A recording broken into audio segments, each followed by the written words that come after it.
வணக்கம் நண்பர்களே, இனி நாம் கேட்கலாம் மூதறிஞர் ராஜாஜி அவர்களின் இராமாயணம். சக்கரவர்த்தி திருமகன். சபையில் காரியங்களை எல்லாம் முடித்துவிட்டு பட்டாபிஷேக மகோற்சவத்திற்காக செய்ய வேண்டியதை பற்றியெல்லாம் பூர்த்தியாக உத்தரவிட்டு ஒரு கவலையும் இனி இல்லை என்று சந்தோஷமடைந்த தசரதன் தன் காதல் மனைவி கைகேயி தேவியினுடைய அந்தப்புரத்தை நோக்கிச் சென்றான். அரசியல் காரியங்களில் கிரமப்படி கேட்க வேண்டியவர்களையெல்லாம் கேட்டு சம்மதம் பெற்று பட்டாபிஷேக தீர்மானம் முடிந்துவிட்டது. ஒரு பெரிய பாரம் தீர்ந்து கவலையற்ற ஓய்வு ஏற்பட்டது. இயற்கை பசு தர்மம் தலையெடுத்தது. உடனே போய் தன் அழகிய காதல் மனைவியோடு விஷயங்களை சொல்லி சல்லாப சுகம் அடையலாம். பொழுது விடிந்ததும் உற்சவம். அதுவரையில் ஆசை தீர போகத்தில் மூழ்கலாம் என்கின்ற எண்ணத்தோடு வெள்ளை மனத்துடன் தசரதன் அந்தப்புரத்தில் புகுந்தான். எப்போதும் இளைய மனைவியின் அரண்மனை விசேஷமான அழகு வாய்ந்தது. ரமணீயமான தோட்டமும் வாவிகளும் மேலே பறக்கும் பறவைகளும் நீரில் விளையாடும் மயில்களும் மரங்களிலெல்லாம் விதவிதமான புஷ்பங்கள் மலர்ந்து பிரகாசிக்கும் காட்சியுமாக அந்த அந்தப்புரத்தை எப்போதையும் விட அதிக அழகு பெற்று விளங்குவதாக எண்ணினான் தசரதன். ஆகாயத்தில் ராகு கிரகம் விழுங்க காத்து கொண்டிருக்கிற நாளில் அதை அறியாத சந்திரன் பயமின்றி பூரண கலையுடன் உதயமாவதைப் போல முகத்தில் மகிழ்ச்சி ஜொலிக்க தசரதன் கைகேயியின் அழகிய இல்லத்தில் பிரவேசித்தான். அங்கே என்ன காத்திருக்கிறது என்று அறியவில்லை. அரண்மனையில் வாசனை திரவியங்கள் பான விசேஷங்கள் எல்லாம் வழக்கம் போல் அந்தந்த இடத்தில் வைக்கப்பட்டிருந்தன. அவனுடைய பிரகிருதி வேகம் அதிகரித்தது. ஆசனங்களையெல்லாம் பார்த்தான். அவனுடைய காதலியை காணவில்லை. இன்பத்திற்கென்றே தனியாக அமையப்பெற்ற மனைவியானவள் கைகேயி. அவள் ராஜ விவகார விஷயங்கள் எதிலும் தலையிடுவதில்லை. அவளுடைய அந்தப்புறம் நுழைந்ததுமே அரசனுக்கு உள்ளம் முழுவதும் காதல் வேகம் பொங்கும். எப்போதும் அரசன் வரும் சமயம் அவள் காத்திருந்து எதிர்கொண்டு அணைத்து கொள்வாள். இன்று ஏன் அவள் காணப்படவில்லை? அரசன் கொஞ்சம் திகைத்தான். படுக்கைகள் ஆசனங்கள் எல்லாம் மறுபடியும் உற்று பார்த்தான். விளையாட்டுக்காக ஒளிந்து கொண்டு இருக்கிறாளோ என்று எண்ணி மகிழ்ச்சி அடைந்து திரும்ப திரும்ப கவனித்து பார்த்தான். என்றும் இப்படி இருந்தது இல்லையே, என்ன காரணம் என்று யோசித்து அங்கிருந்த ஒரு காவல் பெண்ணை கேட்டான். அவள் கைகூப்பி, சுவாமி, தேவியார் மிக கோபம் கொண்டு உள்ளே போய்விட்டார்கள் என்றாள். அரசன் பயந்தான். உள்ளே சென்று ஊடலறைக்குள் நுழைந்தான்.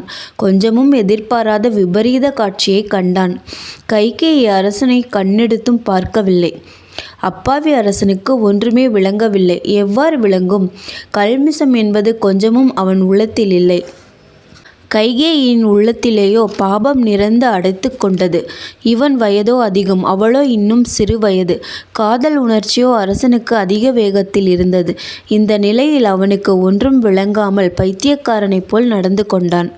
கீழே கிடந்த கைகேயிக்கு அருகில் இவனும் தரையில் உட்கார்ந்து அவள் தலையை மெதுவாக தூக்கி தன் மடியின் மேல் வைத்து கொண்டு தடவி கொடுத்தான். உனக்கு என்னவாயிற்று? உடம்பில் என்ன? எங்கேயாவது வலியா? எனக்கு சேவை செய்ய சிறந்த வைத்தியர்கள் இல்லையா? உடனே வரவழைக்கிறேன். எதுவாயிருந்தாலும் சரிப்படுத்தி விடுவார்கள். நீ பயப்பட வேண்டாம் என்றான். கைகேயி பெருமூச்சு விட்டாள். பேசவில்லை. உன்னை யாராவது அரண்மனையில் அவமதித்து பேசிவிட்டார்களா? யாராவது ஏதாவது தவறு செய்திருந்தால் எனக்குச் சொல். கடும் தண்டனை விதித்து விடுவேன். யாராவது உன்னை அலட்சியம் செய்து உனக்கு கோபம் உண்டாக்கினார்களா? அல்லது உனக்கு ஏதாவது வேண்டியதாய் இருந்து என்னை அறியாமல் அதை நான் கவனிக்காமல் விட்டுவிட்டேனா? சொல். இவ்வாறெல்லாம் சாதாரணமாக பெரிய வீட்டு நிர்வாகத்தில் ஏற்படக்கூடிய குறைகளை எல்லாம் கேட்டு பார்த்தான். கைகேயியோ இதையெல்லாம் ஒன்றும் கவனிக்காமல் பிசாசு பிடித்தவளைப் போல பேசாமல் கிடந்தாள். உனக்கு என்ன வேண்டுமானாலும் கேள். யாரை தண்டிக்க வேண்டும்? தண்டிப்பேன்.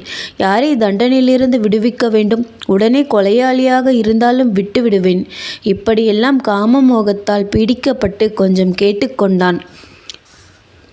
எனக்குள்ள சர்வாதிகாரம் உனக்கு தெரியாதா? யாருக்கு என்ன கொடுக்க வேண்டும்? எந்த நேரத்தில் யாரை என்ன செய்ய வேண்டும்? சொல். அதை உடனே செய்துவிடுவேன் என்றான் மறுபடியும். கைகேயி எழுந்து உட்கார்ந்தாள். அரசனுக்கு உடனே சந்தோஷமாகிவிட்டது. கைகேயி பேச ஆரம்பித்தாள். என்னை யாரும் அலட்சியமாக பேசவில்லை. யாரும் நிந்திக்கவில்லை. அவமானப்படுத்தியதில்லை. அரசனே, உம்மால் ஆக வேண்டிய காரியம் இருக்கிறது. அதை நீர் செய்து தர வேண்டும். சம்மதம் தந்தால் சொல்கிறேன் என்றாள். இதை கேட்டதும் தசரதனுக்கு மனம் பூரித்து விட்டது. எது வேண்டினும் அதை செய்யும் சக்தி எனக்கு இருக்க இனி என்ன கவலை என்று தைரியம் அடைந்தான். முகம் மலர்ந்து, கைகேயி, உடனே சொல், உனக்கு என்ன வேண்டும்? அதை செய்கிறேன். எதன் மேல் ஆணையிட்டு சொல்ல வேண்டும்? உனக்கு பிரியமானது எது? பெண்களுக்குள் நீதான் என் அன்பின் உச்சிக்கோடு. ஆண்களுக்குள் ராமச்சந்திரனை விட எனக்கு வேறு யாரும் பிரியமில்லை. அந்த ராமன் பேரில் ஆணையிட்டு சொல்கிறேன். நீ எது வேண்டுமென்கிறாயோ அதை செய்வேன். இது உறுதி என்றான். பாபம் முற்றிக்கொண்டு வந்தது.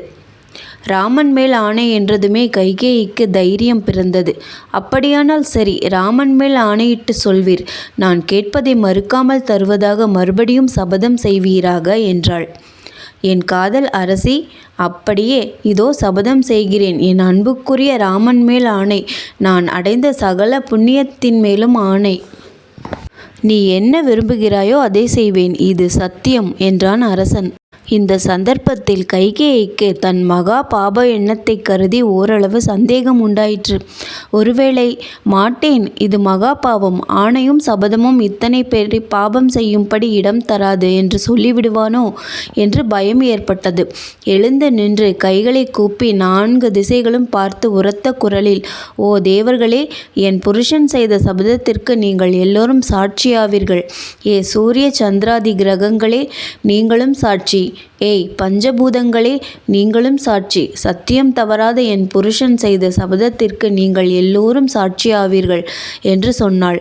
மகிழ்ச்சி மலர்ந்த முகத்தோடு தசரதன் கண் கொட்டாமல் அவளை பார்த்து கொண்டிருந்தான். காமமோகத்தால் அரசன் மதியிழந்து வலையில் சிக்கினான் என்று நிச்சயம் செய்து கொண்டாள். அதன்மேல் தைரியமாக ஆரம்பித்தாள். அரசனே, நினைவிருக்கிறதா? முன்னாளில் யுத்த பூமியில் காயம்பட்டு உயிரிழக்கும் தருவாயில் நீர் இருந்தபோது இருட்டில் ரதத்தை நானே மெல்ல செலுத்தி அப்புறப்படுத்தி உம்முடைய உடலில் பாய்ந்திருந்த அம்புகளை எல்லாம் எடுத்து சுத்தப்படுத்தினேன். மூர்ச்சை தெளிந்ததும் பகைவர்கள் என்னை கொன்றிருப்பார்கள். நீ எனக்கு உயிர் கொடுத்தாய். உனக்கு வேண்டிய வரங்கள் 2 கேள் என்றீர். நான் இப்போது வேண்டாம், பிறகு வேண்டுமானால் கேட்கிறேன். இப்போது நீர் உயிர் தப்பியதே எனக்கு பெரும் மகிழ்ச்சி என்று சொன்னேன் அல்லவா என்றாள். நன்றாக நினைவிருக்கிறது. 2 வரங்களையும் கேள், இப்போதே தருகிறேன் என்றான் தசரதன். சபதம் செய்திருக்கிறீர். ராமன் மேல் ஆணையிட்டு சபதம் செய்திருக்கிறீர். தேவர்களும் பஞ்சபூதங்களும் சாட்சியாக இருக்கிறார்கள். இதோ கேட்கிறேன். சத்தியத்தை காப்பாற்றுவீர். உம்முடைய முன்னோர்கள் வழியில் நின்று நல்ல கதி அடைவீர். வாக்கு தவறாதீர்.